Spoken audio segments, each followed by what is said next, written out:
My name is Douglas Hill. I'm 45 years old. Today's date is May the 11th of 2018. We are in New York City at GMHC. My name is Kim Escamilla. I'm 23 years old. Today is May 11th, 2018, and we are in GMHC here in New York City. So, Doug, I know that you work here at GMHC. Can you tell me a little bit more of what you do as here? Sure. I work for CREA, Mm-hmm. which is now under GMHC, Mm-hmm. and I specifically work for the Speakers Bureau program, which is a program in where we educate young people around the city, the five boroughs, and even outside the five boroughs around HIV prevention and sexual reproductive health. So I do that. Okay, interesting. How has HIV affected your life in any way? Wow, that's a great question. HIV has actually changed my life. I was diagnosed with HIV as a teenager. I think I was 19 years old when I was actually diagnosed. And I was actually diagnosed in the early 90s at the beginning of this epidemic. So when I was diagnosed, I was actually told that there's nothing that we can do for you. You need to go home and make your arrangements. And it's so funny because to hear myself say that, it made me think of this movie that my daughter was watching last night. It was called The Buyers Club. And in that movie, the main character was also diagnosed around that same time, and it was the same response that he got from the medical providers at the time that he was diagnosed. There's nothing we can do for you. I'm sorry, you need to go home and make your arrangements. So I was 19. I think it was the early 90s. I'm 45 today. So I went from being told, given a death sentence, to surviving over 20 something years with HIV. And I don't know, I think it changed my life for the better. Oh, Yeah. you want to speak a little bit more about how that changed your life for the better? Honestly, people would probably see someone with an HIV diagnosis and think, oh, my life's over. So how does that happen? Well, I think I felt the same way. When I was first diagnosed, I felt my life was over. That's what they told me, and that's what everybody believed. And I think for the first 2 years after I was diagnosed, I actually believed that as well. And I think that it was rough. The first 2 years, I was really depressed. I was scared, crying. And then after that, I met other people who were positive, and had been longtime survivors. And so that kind of gave me some hope. I didn't know what the future held for me, but I knew that if other people could survive and do it, then that was something that was possible for me. So I think that my whole experience, just reflecting back on from the time that I was diagnosed, I think that if I hadn't been diagnosed with a terminal illness, because back then that's what it was, right? Today it's a chronic illness.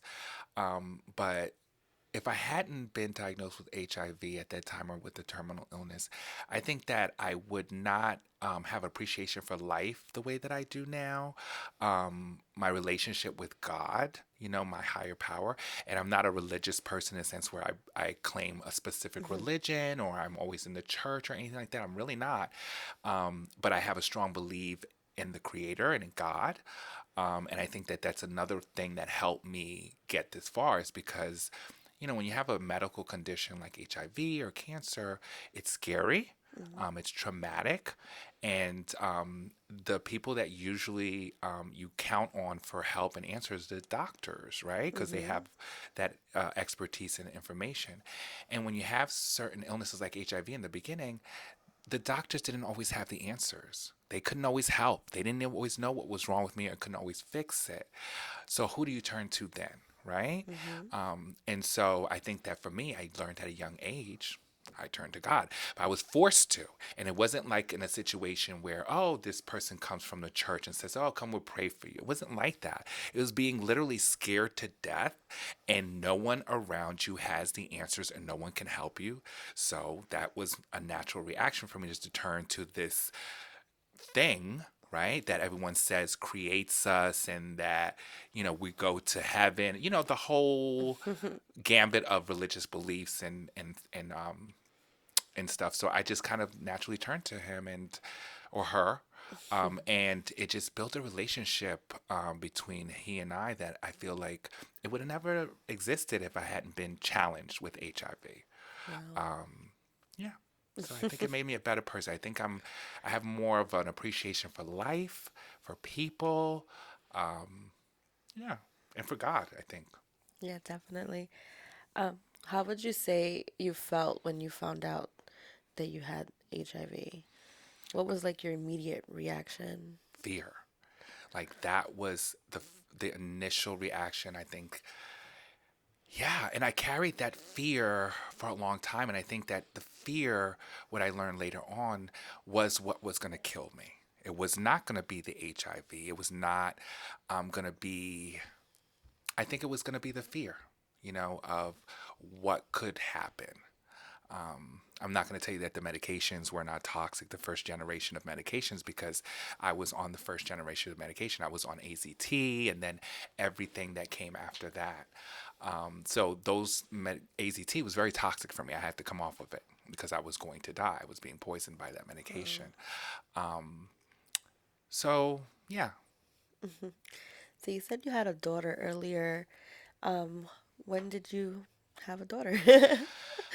Oh, so my daughter's 12 years old, right? Mm-hmm. I was diagnosed when I think I was 19 years old, and at that time, being HIV positive and having children was out of the question. People were giving birth, who were people who were positive were actually having children, but all those babies were born positive and Yeah. stayed that way in the beginning. So that was not an option that was open to me back then, right? And even growing up, because I had to grow up with HIV, Mm-hmm. there was no book, no rule. How do you date? What do you do? Can you have a normal life? I was 19, but I was still living, even though I was HIV positive, and there was no rules. There was no how does this work out? What do you do? Can you date? That kind of thing there. So for many, many years, I believed that I was not going to be able to be in a relationship, a normal relationship. I believed I was not going to be able to be married or have any children because of my status, and that no one would take that risk, right? Um, and so, how did I have a child? Well, it just so happened that when I was a teenager, around 15 years old, there was this girl that I had met, and we had a baby when I was in high school. And the baby died 3 months after it was born. I'm sorry. Thank you. From SIDS, sudden infant death syndrome, or crib death. And so we lost contact after that. She moved on. I moved on to college and life. But I had always had that curiosity of like, how is she? What happened to her life? Is she okay? And when we were going together, I had taken one of her ID pictures, and it had her social security number on it. And I always kept it just as a memoir. Mm-hmm. And I had this friend who had access to a database that could pull up people's information using their social security number. Mm-hmm. And I had never forgotten about this young lady. And so one day we were just sitting, we were talking, and her name came up again, right? And so my friend said, "Oh, really? Let's try to see if we can locate her." And so we did. We located her, and we got back together. And I was completely honest with her about my status and my life since we had broken up, and she was willing to take that chance to get in a relationship with me. And we had never planned for her to get pregnant, but it was just something that happened. So I was lucky that at that time I was on medication, but there was no PrEP, at that time. And my daughter's mother did not become positive, and my daughter was born HIV negative. So it was a Wow. blessing. I was by the same person I had the child with, and lost the child when I was a teenager. That's beautiful. Yeah. How would you say that being a parent and HIV positive has influenced being a parent, basically. Wow. Um, I think for me personally, I feel a responsibility to my daughter to make sure that she is educated, informed, and feels empowered um, to protect herself and to make better decisions than the ones that I made. You know, I think that for me, I'm originally from the suburbs, from Westchester County, and so growing up there, you're giving this false sense of security and this kind of idea of this privilege. You know, you don't even know that that's what you have. You just grow up with it because your parents are trying to give you a better life. You know, they put you in private schools and all this kind of stuff that gives you the sense of like, oh, you're okay. You don't have to worry about this. That only happens to those type of people. And I think that that was my mentality as a young person. I figured, you know, like most of us were told that HIV in the beginning only affected two groups of people. They said that if you were a gay white man or if you were an IV drug user, then this was something that could possibly affect you.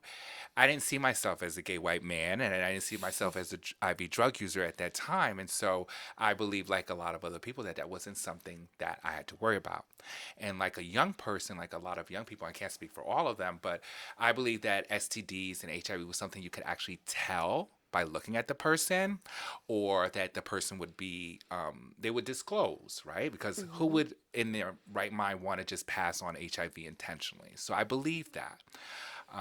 And so I think that I wasn't careful. You know, I was too trusting and I wasn't responsible. And I think that I try to make sure that my daughter understands that, you know, you don't want to take those kind of risks. It's not Definitely. necessary. Definitely. How would you, are you in a relationship now? No. No? How would you say, sorry, what advice do you have for like young activists? Oh, stay informed, stay educated, keep your mind open, try to find how different issues and social issues, how they intersect with each other, and how you can partner with each other um, to make a bigger impact, right? So that's what I would advise Definitely. people. Did you tell your family when you were HIV positive? Did you tell them? Yes, I found out maybe on a Thursday, and that next day, I told my mom and my family, and I was lucky. Most of my family was very supportive. You know, I think I attribute that also to another reason why I'm still here today is because, you know, a lot of times in the beginning of this epidemic, there was not a lot of information. People did not know. So there was a lot of fear and stigma attached with being HIV positive. And so people were afraid to touch people who had HIV, breathe the same air, use the same bathroom, use the same toilet, all of that. Mm-hmm. And maybe my family felt that way too, but they never showed it. You know what I mean? It wasn't like, oh, don't come around here. We don't want. Correct. Everyone rallied around. Everyone was supportive. Everyone was very like there and present and open and really, um, yeah, supportive. So I was actually lucky, you know. Do you have any advice for people whose family probably wasn't as supportive as yours? Yeah, find other um, people that you can go to and talk to because even though my family was supportive, they didn't have the answers. They weren't always able to help me, right? It didn't they loved me. That was great. It gave me a reason to live, right? My family Mm-hmm. wants me. They don't, you know, want anything to happen to me. But my greatest support came from other positive people, right? Because when you're giving a diagnosis with HIV, you're scared, you know, and you want to know that this is something that you can beat or that things will be okay. And I think that I got the greatest comfort and inspiration from other positive people who had gone through it and come out on the other side.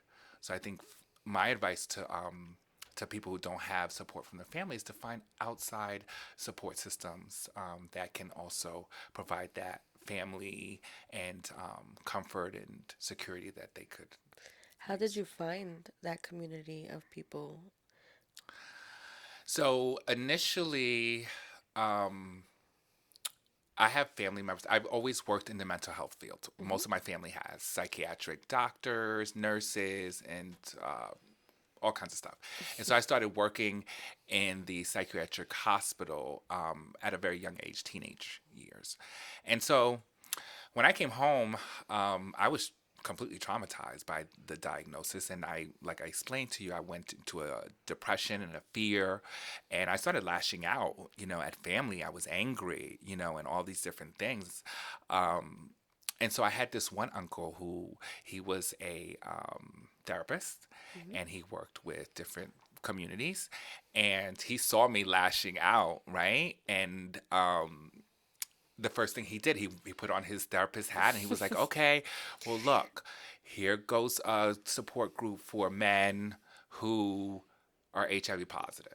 Right? He didn't always know the right words to say to me, right? Hmm. But that was the best thing that he could have done for me, was to put me into contact with a support group of other positive men, because I think that that's another thing that I attribute to me living this long. That even though he didn't know what to do and how to help make it better, he knew where to refer me to that they could possibly do it. And I think that that's another positive thing that I got from my family. Yeah, definitely. How do you want to be remembered? How do I want to be? I will be happy if, and I said this to someone before, that I just want people, when I'm no longer here and they think about me, or they think about my name, or they hear my name, or they see my face, that I just want them to laugh, or to a big smile to come to their face. That's all. That's how I want to be remembered, and that's all. I think from the beginning, one of my fears is that, oh my God, what are people going to say about me? How are they going to remember me? I think a lot of people that are diagnosed with terminal illnesses, that's a thing that's important, right? Hmm. And for me, it was just that I wanted people to say good things about me. I made a decision when I was first diagnosed, because a lot of people, when they're newly diagnosed with something like HIV, it can go either way, right? People can do self destructive things. And I saw a lot of people that they figured, well, I'm going to die, so I'm going to do drugs. I'm going to go out here and have sex and do harmful things to themselves, which is very, it's tempting, right? It's tempting for some people to do that. And other people just kind of figured, well, they got sad, and, that kind of took them away. I made a decision that I was going to live, right? I made that decision. And when I made that decision, I decided that every behavior and everything that I did was going to be in a positive way, where anything that people would say about me when I was no longer here would be good. So it's not always easy. I'm human. I have my good days and my bad days, but I always have that conscious thing in my mind that, better think before you act, because you want people to say good things. Definitely. What are you leaving behind when you're no longer here? Are you going to leave behind pain and hurt and trauma? Or are you going to leave behind love and laughter? Well, I chose to leave behind love and laughter. And so if I can't be a part of that, then I choose not to be a part of it, because I don't want to leave behind pain and hurt and all that other stuff. Definitely. When you get in relationships with people, do you automatically disclose or how does that work? I do, and I always have, from the very beginning. And no one taught me that. I think that I used disclosure as a defense mechanism, because when I was younger, I'm still attractive, but I was attractive, still attractive. But anyway, um, I didn't look like I was positive. I never did, right? And so even though I was positive at that young age, it didn't stop people from saying, hey, what's your name? You want to go out? Let's have sex. Let's do this. Let's go out. But I didn't know how to react. Do I say, oh, hi, my name is Douglas, I'm HIV positive, or do I wait? Is that information that you just kind of just share all the time with just anybody? In the beginning, I used it as a way to keep people away. So when I would find someone that was attracted to me or something like that, I would tell them immediately, I'm HIV positive, to see how to literally I was trying to push them away. It didn't work. Like a lot of people did not react in the way that I expected them to, which was to run away. People were like, "Okay, well we're going to be safe." Or it's okay. I don't mind. And so I was like, oh God, this isn't working. So I just got better at it. And the Definitely. fact that people didn't push me away when I disclosed just made things easier for Yeah, me. I was gonna say a lot of people probably experience the opposite, where it's like as soon as they say it, people are like, there's a stigma behind people who are HIV positive. What would you say about the stigma with HIV positive? I've experienced it. I still, from time to time, experience it. But the truth of the matter, I think, listen, it all comes from within you, right? I find myself attractive today. In the beginning, I didn't because I just felt like, oh, HIV, gross, ill, right? But you got to come to terms with all that, right? And I find myself attractive, right? Which is important because, gosh, if you don't find yourself attractive, what do you think somebody else is going to do, right? And Yeah. then the other thing is like taking HIV out of the picture for me, right? The person found me attractive. They didn't know I was HIV positive. So now because I'm HIV positive, automatically I became ugly. That doesn't fly with me, right? No, at all. So I understand that regardless of whether that person is willing to take on something like HIV, which is, to be fair, that's a big thing to take on. It's not, you need to be an exceptional person to say, oh yeah, you have HIV, that's fine, it's no problem. It's not for everyone, right? But whether someone is attracted to me or not after they find out I'm positive doesn't affect me either way because I'm okay. HIV is not something that encompasses my whole life anymore. It's something that's very small. Small piece of my life. Very important small piece, but it's a small part of my personality. So for me, when someone is not willing to get to know me or wanting to take the next step in a relationship with me, I'm not much worried about that. It doesn't affect me in a negative way. Do you have any negative experiences on that, like experience with the relationships where anybody has resulted negative? Have I don't think so. I no? really, really don't. I think that in when I have been in relationships, I think that people try to use that against me to hurt me, right? So if I have been, because I have been in relationships with people who are HIV negative, my daughter's mother's HIV negative, and there had been situations where when we have an argument or something like that, that she will use that against me, like if it's something bad, you know what I mean, or like it's a put down, right? Yeah. Thankfully, I'm a veteran. You know what I mean? That is not a put down for me. It's actually a badge of honor. It's my master's in life degree, right? Yeah, So it's not definitely. anything that you can shame me with. It's something that I actually wear very proudly. So, That's great. What was your last relationship like?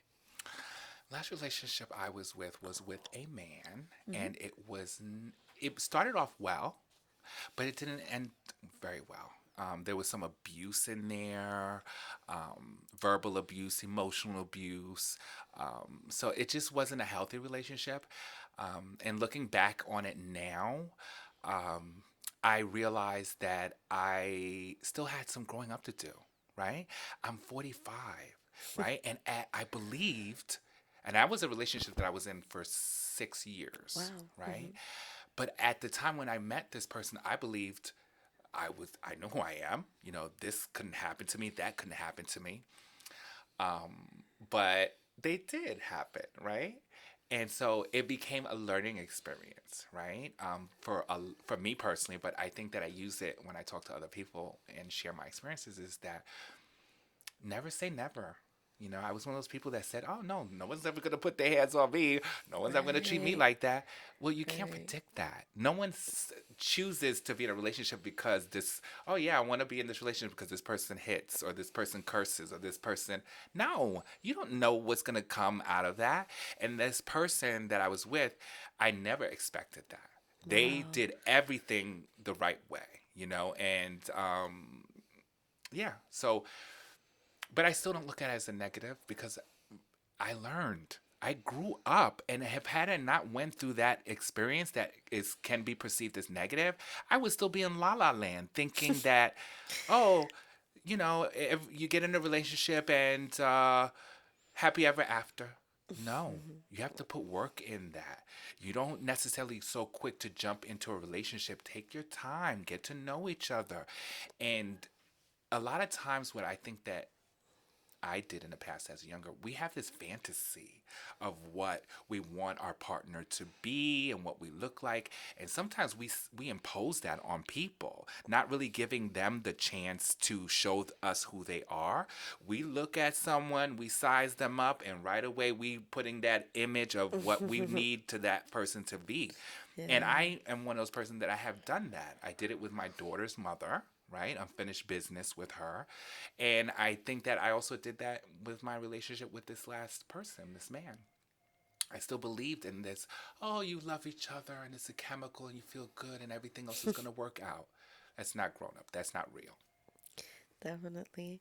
Um, how have you seen HIV change from when you first found out that you were HIV positive till now? The first thing that pops into my mind is that people don't look the way they used to when I was first diagnosed, right? I think that a lot of the fear that we all had was, oh boy, like HIV took a person and turned them into something that you would never in your life ever imagine. Like you would lose all this weight, the wasting syndrome people were experiencing, the change in the color, the losing of the hair, the horrible stuff that went on back then, the cancers and all that. Oh my God. So you don't, it still goes on, right? Those Yeah, people still definitely. suffer from those things, but not as much. Not as much. People are living healthier. They're looking healthier. They're living longer. I not only was I worked in the HIV field for a very long time, right? I've got over 20 years in this field, right, doing different things. Hmm. And I remember when I first started working in this field, um, we would bury coworkers and clients on a daily or weekly basis. And it Wow. was to do this work back then, it was draining emotionally. It took a certain kind of person to do it because not only being positive but working with positive community and seeing the losses, and then you being a positive person, there's it's scary because like, oh, that could be you too soon, or that's where Wow. you're going to end up soon. So yeah, I think that things have changed as far as education, things have changed as far as medication, things have changed as far as tolerance, um, in a positive way. And I'm not even going to even touch on PrEP and PAP, which is one more thing that we did not have back in the day when I was diagnosed, which is just so many different ways that people can protect themselves today that we just didn't have back then. Definitely. What is your ethnic background? My ethnic background, I'm African American, and I am Colombian. My Oh, father is wow. from the South, Alabama, African American. My mother is from Cali, Colombia. Nice. How do you say that impacted your life?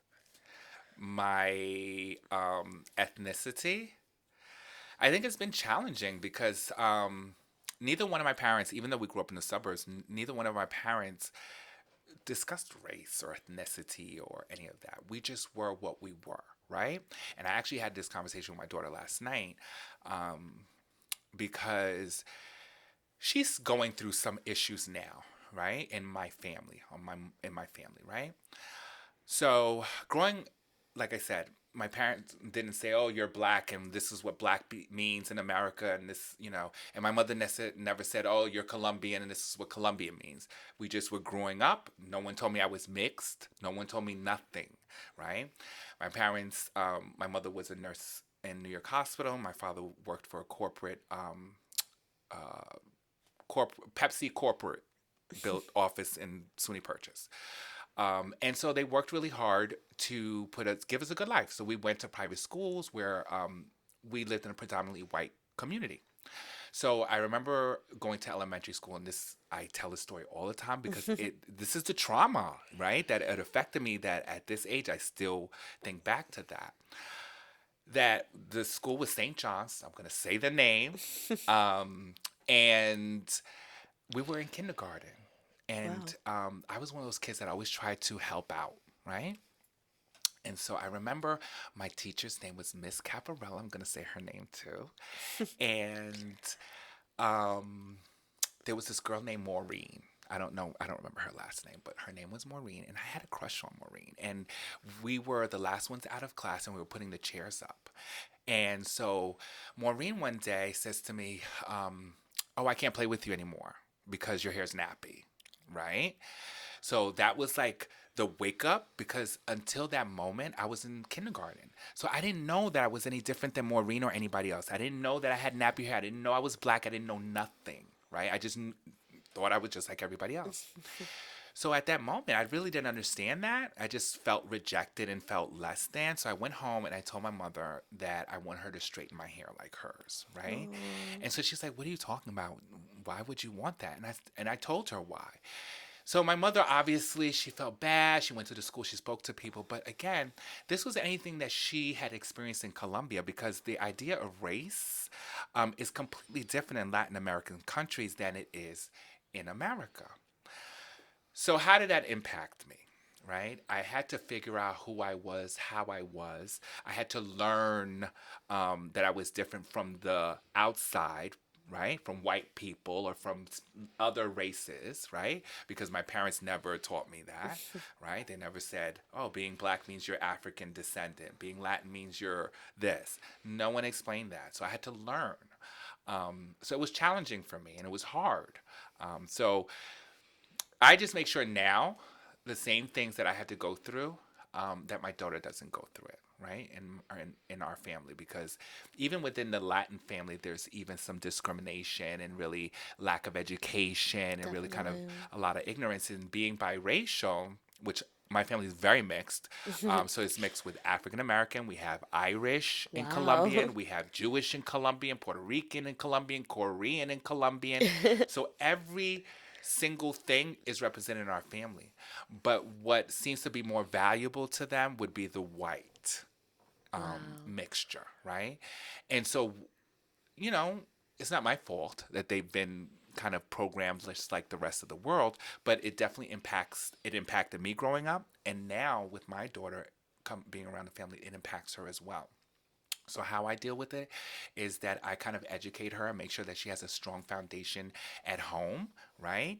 Of who she is, being an African woman who has Colombian roots and who has in East Indian roots, and that she should embrace all of those things, and that she has a right to sit at the table with Latin Americans, with Indians and Africans just the way.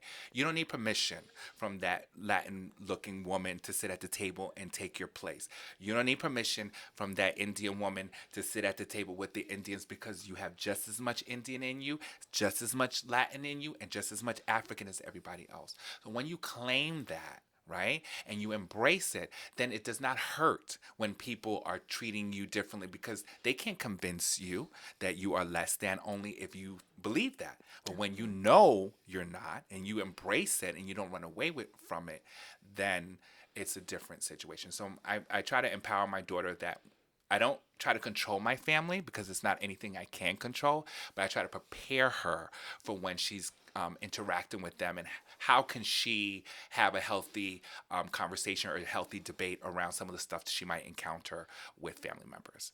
Um, right now we're talking about hair, right? Hair Yeah. seems to be an issue. My daughter wears natural hair, afro, and she can straighten her hair anytime she wants to. It doesn't require perm or anything, right? But my family prefers her hair straight. They don't like to see her with afro, right? So they made comments to her about it, right? "Oh, I don't like your hair like that." They did the same thing to me, right? They don't understand the damage that that's doing to her, right? Is it intentional? No. But does it change their damage? No. So I try to prepare her and I also try to advocate for her on my family as well. So when she's not around, I step up to the plate and I say, "Oh, I understand that you had a conversation about hair with my daughter. Um, and what would make you think that was okay? Because a lot of times people don't be aware. It's innocent in their mind. Yeah. But I try to explain to them, I says, how dare you tell a black woman that you don't like her hair because it's natural and it's not doesn't look like you, like yours. You don't realize that's offensive? So I try to make people understand and take them there and own what they say and really own the impact that they leave behind. So I do that with my daughter and I do that with my family as well. Definitely. So you said you had a daughter with a female, and you were last in a relationship with a male. Do you mind me asking what your sexual preference is? No, and I'm actually very happy that you asked that question because I used to like the word bisexual, right? And I don't know that I like that word anymore. When I started doing when I first was introduced to StoryCorps, one of the questions is how do you identify sexually? And so it says queer, transgender, it gives you the whole gay, whatever, lesbian. And so I grew up with the word queer. I don't think this younger generation uses that word too much anymore. But when I saw it, I remembered. And then I had to ask another peer, like, what do you guys define queer as? What does that really mean, right? Because it's a Hmm. very vague, open type of term. So the definition that I got was satisfactory to me, right? And I feel like, well, I don't want to be bisexual. I want to be queer. And so I think today I'm queer. Bringing queer back. Yes. I'm bringing that queer back. That's great. Yeah. Is there any particular stories that you would like to tell me about maybe in the past and being young and, living with HIV? Um, any stories? I don't know. I mean, I think that you and I just touched on, I think the most important one was how you can take something that is poisonous or deadly and turn it and transform it into something that is positive and healthy. And I think I hope. I don't like to brag on myself or to because it feels like I'm being arrogant, but I am my own hero. I'm proud of myself. I don't need that to come from somewhere else because I reflect on my life. I think everyone should reflect on their life from time to time because that's how you keep yourself in check. You Yeah. don't need nobody else to keep you in check. You can keep yourself in check to see where you were, how far you've come, and how far you've grown and where you want to go. For me, if I wasn't Douglas and I was watching Douglas, I would like him. I would be proud of him. I would respect him. And I would want to be like that if I had the same challenges that person had. And so for me, I think that's where my happiness, my fulfillment, my drive, it comes from just being a good person and not needing outside gratification for that. I think that my status, my HIV status, and my journey with HIV, and my sexuality, and my race, and my ethnicity, all of that has helped me to be independent a lot of ways of other people's thoughts or feelings around my life. I feel like it's more important for me to kind of get what I need from life than depending on people's approval of what I do. And then let's just talk a little bit more about your daughter. Mhm. How do you feel about your daughter? Oh my God. I told her this today. I tell it to her every day because it's it's I can't explain to you what it feels like to be told no, you're never going to have this or to believe you're never going to have and then you have it, right? So for me, I can only relate the two as like a lottery ticket. Like I won the lotto and I don't need nothing else. You know what I mean? Um yeah. So for me, I'm completely happy. I know what love feels like. I know what being in a relationship feels like. I know what having a child feels like. I've experienced the gambit of life. I know what being sad is like and trauma. I've experienced all those things. Um, and so for me, my daughter is the cherry on top of the sundae. She is proof that God hears you, because those are deep, profound desires that you don't share with nobody. It's just between you and God or you and yourself. And only they know that. You know it. And look, they manifest. You can manifest your dreams, your desires, and I think that my daughter is proof positive of that. Definitely. Yeah. So thank you for your time, Douglas. My It pleasure. felt like Thank you. time went by so fast. This is probably like the fastest interview. I know. Thank you. Thank you, though. So inspirational.